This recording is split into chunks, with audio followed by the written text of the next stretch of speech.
আল্লাহ বলেন আমি হলাম বরকতময় রব, যার হাতে ক্ষমতা, যার হাতে কি ক্ষমতা। ইন্নাল্লাহা আলা কুল্লি শাইইন কাদির, সমস্ত বস্তুর উপরে ক্ষমতা কার ভাই? আরো জোরে এখন ক্ষমতা কার? সে আল্লাহ রাব্বুল আলামিন ডেকে বলেন বান্দারে,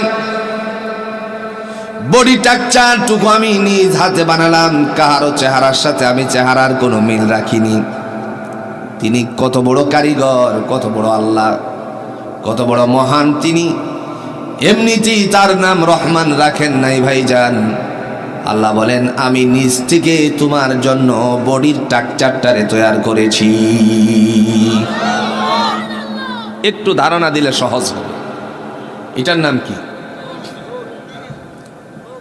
নাম কি? মুখ। এটার নাম কি? আরো জোরে। নাসিকা, নাক। এটার নাম কি? চোখ। মুখটা যদি আল্লাহ পিছনে দিতেন খাবারটারে, কথা কন না কেন? রব্বে কারিম ডাক দিয়া বলেন বান্দারে, আমার পক্ষ থেকে তোমার অত্যন্ত সুন্দর করে বানিয়েছি, মুখটা পিছনে দেই নাই, এমন একটা জায়গায় তোমার মুখটা ফিটিং করলাম, তার উপরে নাসিকা ফিটিং করলাম, নাক। মুখের ভিতরে এই ময়মনসিংহের যতগুলো ফল আছে মুখের ভিতরে দেওয়ার আগে নাক সাক্ষী যেন দিতে পারে এটা ভালো না, তুমি খেয়েও না। কথা কন না কেন?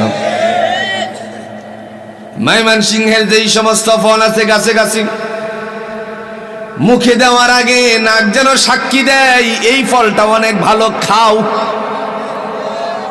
আল্লাহ বলেন তারপরে আমি ছেড়ে দেই নাই, নাকের উপরে তোমার জন্য আমি চক্ষু ফিটিং করলাম। চোখটা কেন দিলাম রে বান্দা? আমের সিজনে আমের ভিতরে পোকা আছে কিনা দূর থেকে না দেখে একসাথে যেন দেখে তারপরে মুখে দিতে পারো। তিনি হচ্ছেন আল্লাহ। তিনি কে? একবার চিন্তা করবেন, এখন না বিছানায় মাথাটা লাগিয়ে, বিছানায় গিয়ে বালিশে মাথাটা লাগিয়ে চিন্তা করবেন তিনি কত বড় কারিগর। গবেষণা করার জন্য আল্লাহ দুনিয়া আমাদেরকে পাঠাইছে। এরপরে আল্লাহ বলেন বান্দারে, নাকটা দিয়ে ছেড়ে দেই নাই।